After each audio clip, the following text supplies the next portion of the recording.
ہم نے کیا طے کیا؟ دیکھو یہ ہے چٹان کی بنیاد. آپ کو بڑی اونچی بلڈنگ بنانی ہو تو دیکھنا پڑتا ہے چٹان نیچے بنیاد زمین کیسی ہے. تو بنیاد کیا ہے؟ آپ سادگی کرو سادگی کرو سادگی کرو، یہ واسطہ بے معنی ہے بالکل. اس لیے کہ غریب کی سادگی کچھ اور ہے، امیر کی سادگی کچھ اور ہے. سادگی کے ایک معنی تو نہیں ہے. لہذا کوئی جو ہے راک فاؤنڈیشن وہ تلاش کی جائے. وہ ہم نے کی تلاش. جو تقریب حضور سے صحابہ سے ثابت ہے ضرور کرو ضرور کرو ضرور کرو. عضوا علیہا بالنواجذ، اپنے دانتوں سے پکڑ لو اس کو. اور جو تقریب ثابت نہیں حضور سے اور صحابہ سے، یقیناً یہ کہیں باہر سے آئی ہے. یا تو ہمارا خاندانی پس منظر جو ہے، اکثر تو ہندوؤں سے مسلمان ہوئے، وہ سادات ہوں، صدیقی ہوں، فاروقی ہوں، عثمانی ہوں، وہی ہیں نا جو باہر سے آئے تھے. باقی تو اکثریت یہیں سے، وہ اپنا ہندوانہ پس منظر لے کر آئے. تو جس کا ثبوت صحابہ کے دور میں نہیں، وہ یقیناً باہر سے آئی ہوئی چیز ہے. اس میں پھر سادگی نہیں، اس میں کمی نہیں، جڑ سے کاٹو اس کو. اس بنیاد پر ہم نے 5 فیصلے کیے، ذرا سن لیجئے آپ بھی. اگر آپ کوئی سوشل ورک کرنا چاہیں اس کو عام کریں. نمبر 1، نکاح مسجد میں. حدیث موجود ہے، ترمذی شریف کی روایت، اعلنوا ھذا النکاح واجعلوہ فی المساجد. نکاح کا اعلان عام کیا کرو، مسجدوں میں منعقد کیا کرو. میں حیران ہوتا ہوں کیوں نہیں علماء کرام نے اس کی طرف توجہ دلائی. حدیث ہے. ہاں میں مانتا ہوں ان کا کہنا یہ ہے کہ یہ یہاں جو امر ہے کہ مسجد میں منعقد کرو، یہ امر وجوب کے لیے نہیں ہے، استحباب کے لیے. مستحب ہے یہ کہ مسجد میں. تو بھائی مستحب کیوں چھوڑ رہے ہو تم؟ وہ اس لیے چھوڑنا پڑتا ہے، مولوی بیچارے کی حیثیت ہے ہی نہیں معاشرے میں کہ وہ کہے جناب یہاں آئیے میرے پاس، میں نہیں آؤں گا آپ کے گھر نکاح پڑھانے کے لیے. وہ اپنا رجسٹر بغل میں دبائے بیٹھا سوکھتا رہتا ہے. وہ تو آنی تھی بارات عصر کے وقت، مغرب بھی جا رہی ہے، آئی نہیں، وہ بیٹھا غریب. پہلے 20-30 روپے ملتے تھے، اب 200 300 400 ملتے ہیں. اور کیا ہے؟ میں نے انہیں یاد دلایا دیکھو شرم کرو. عیسائیوں نے آج تک اپنے چرچ کی اور اپنے پادری کی عزت یہ رکھی ہے کہ شہزادے اور شہزادی کی شادی ہوگی وہ بھی پادری چرچ میں آئیں گے. شہزادے کی شادی ہو رہی ہے تو جو ان کی پارلیمنٹ کے ساتھ ہے چرچ، وہاں شادی ہوگی. وہاں پردہ نہیں ہے، لڑکا لڑکی دونوں آمنے سامنے کھڑے ہو کر قول و قرار کریں گے. ہمارے ہاں پردہ ہے تو اس لیے لڑکی کے گھر بھی جائیں گے تو لڑکی تو محفل میں نہیں آئے گی. لڑکی کا ایک وکیل ہوگا، وہ وکیل اجازت لے کر آئے گا، 2 اس کے گواہ ہوں گے، اس کے سامنے اجازت لی گئی، پھر وہ نکاح خواہ کو اجازت دیں گے، وہ نکاح پڑھا دیں گے. پہلی بات یہ ہو گئی کہ نکاح مسجد. نمبر 2، نکاح کے موقع پر کوئی دعوت طعام نہیں، کوئی ثابت نہیں. دعوت طعام صرف ایک ہے، وہ ولیمہ ہے. اور اس قدر معقول بات ہے، سب باپ اپنے سینوں پر ہاتھ رکھ کر سوچیں اور میری بات سنیں. کیا بیٹی کو گھر سے رخصت کرنے کا وقت جو ہے وہ خوشی کا وقت ہوتا ہے؟ جب بیٹی گھر سے جا رہی ہو، کوئی جانور بھی آپ قربانی کے لیے، کوئی مینڈھا کو بکرا لے آئیں 8-10 دن پہلے اور بچے مانوس ہو جائیں تو وہ جب آپ ذبح کرتے ہیں تو پچھاڑے کھاتے ہیں کہ نہیں بچے؟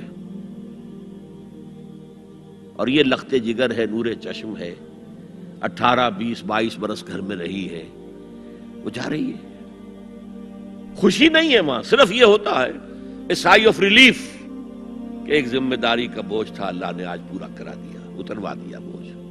پھر بھی اندیشہ ہوتا ہے، پتہ نہیں مزاج ملے نہ ملے، نئے ماحول میں جا رہی ہے، وہاں جا کر ایڈجسٹ ہو یا نہ ہو، اندیشے پھر بھی ہوتے ہیں ذہن کے. تو ان سے مرغ پلاؤ کھانا اور متنجن کھانا کوئی معقول بات نہیں ہے. معقول بات کیا ہے؟ لڑکا، اس کا گھر آباد ہوا ہے، وہ ولیمہ کرے، اس پر باقاعدہ حدیث اولبو ولو بشاۃ، ولیمہ ضرور کرو چاہے ایک ہی بکری ہو تمہارے پاس. ذبح کرو، کاٹو، کھلاؤ گوشت اپنے دوستوں کو، احباب کو. یہاں تک کہا کہ بے طعام الولیمہ، برا کھانا ہے ولیمے کا کہ اس میں غریبوں کو نہیں بلایا جاتا. ظاہر بات ہے مسلی کھلانے کے لیے تو ولیمہ نہیں ہوتا، اپنے احباب کو، دوستوں کو بلایا جاتا ہے. پھر بھی میں تم سے کہتا ہوں کہ جسے ولیمے کے لیے بلایا جائے وہ اگر نہیں جائے گا تو اللہ اور اس کے رسول کے حکم کی نافرمانی کرے. تو جس رسول نے اتنی تفصیل سے حکم دیا ہو ایک دعوت کا، وہ دوسری دعوت میں بھی خیر ہوتا میں بیان کرتا. جب نکاح مسجد میں اور کوئی دعوت طعام نہیں تو بارات کا تصور خلاص. بارات کس بلا کا نام ہے؟ قرآن میں تو کوئی ذکر ہی نہیں، عربی میں یہ لفظ ہی نہیں. اجتماع طرفین مسجد میں ہوا، نکاح ہوا. لڑکی کو، حضرت فاطمہ کو رضی اللہ تعالی عنہا، کچھ خواتین جا کر چھوڑ آئی تھی اس حجرے میں جو ایک انصاری صحابی نے حضرت علی کو دیا تھا. ان کا تو کوئی گھر بھی نہیں تھا. کوئی حضرت علی آئے ہوں اور آ کر وداع کرا کے لے کے گئے ہوں، کچھ بھی نہیں. چوتھی چیز، جہیز کا کوئی تصور اسلام میں نہیں. خالص ہندوانہ رسم، خالص ہندوانہ رسم، خالص ہندوانہ رسم. ہندوؤں میں کیوں ہے؟ وہ اس لیے ہے، معقول بات ہے کہ لڑکی کا وراثت میں کوئی حصہ ہے ہی نہیں.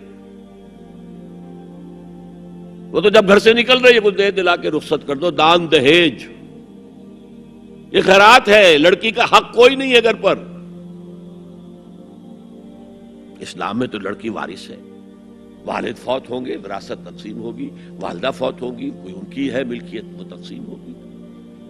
شادی کے موقع پر کوئی جہیز اسلام میں نہیں، قطعاً نہیں. غلطی سے حضرت فاطمہ کے جہیز کو جہیز کہہ دیا گیا. وہ جہیز کیا تھا؟ ایک پیسہ بھی حضور کے اپنی جیب سے نہیں تھا.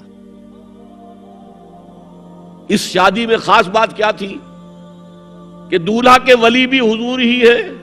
اور کون ہے؟ علی کا کون تھا مدینے میں؟ اور دلہن کے والد بھی حضور ہیں.